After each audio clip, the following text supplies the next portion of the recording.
I heard the Bhagavad Gita very early in my childhood, from the age of 5 onwards. So it was one of the earliest things I started to read when I started to read, and it was very much part of my consciousness. In the beginning, I saw the Bhagavad Gita as a text that was very classical, much like the Iliad and the Odyssey, mythical saga that showed the eternal conflict between good and evil.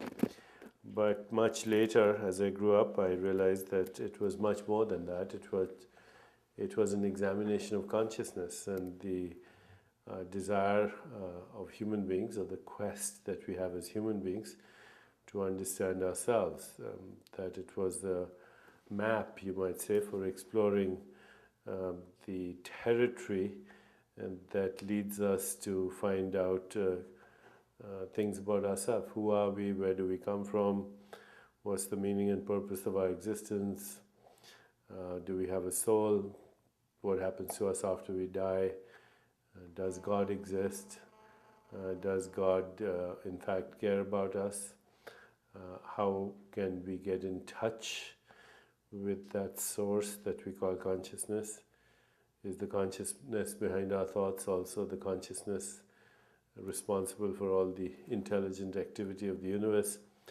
The Bhagavad Gita is actually a very good text for yoga, the yoga of love, the yoga of action or karma, the yoga of understanding or intellect, and the yoga of reflection and meditation. So I think it's a very important map for understanding the nature of consciousness. The word yoga is the same as the English word yoke. So in the New Testament, when Jesus Christ says, my yoke is easy and my burden is light, my interpretation is that he's referring to yoga. It means union of the body, mind, and the spirit as one continuum of consciousness. I think the Bhagavad Gita is about both the forces of light and the forces of darkness that exist within our own self, within our own soul. That our deepest nature is one of ambiguity. We have evolutionary forces there, forces of creativity and love and compassion and understanding. But we also have darkness inside us, the diabolical forces of separation, fear, and delusion.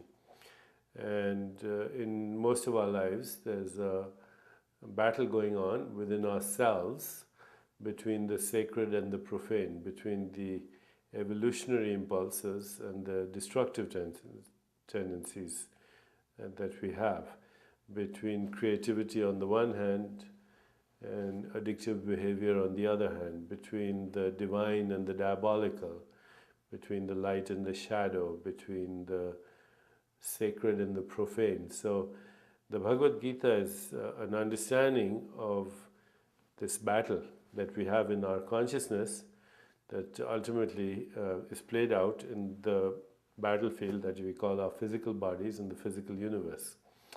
So by understanding the dynamics of these forces within our own consciousness, and by beginning to harmonize our impulses with the evolutionary impulse within us, we heal ourselves, and in doing so we heal not only our physical bodies but our world, because the world that we find ourselves in is a projection both of our personal consciousness and our collective consciousness. So I think it's very relevant to modern times when you see things like global warming and climate chaos and changing weather patterns and natural disasters like Hurricane Katrina and extreme poverty and economic disparities and social injustice and war and terrorism.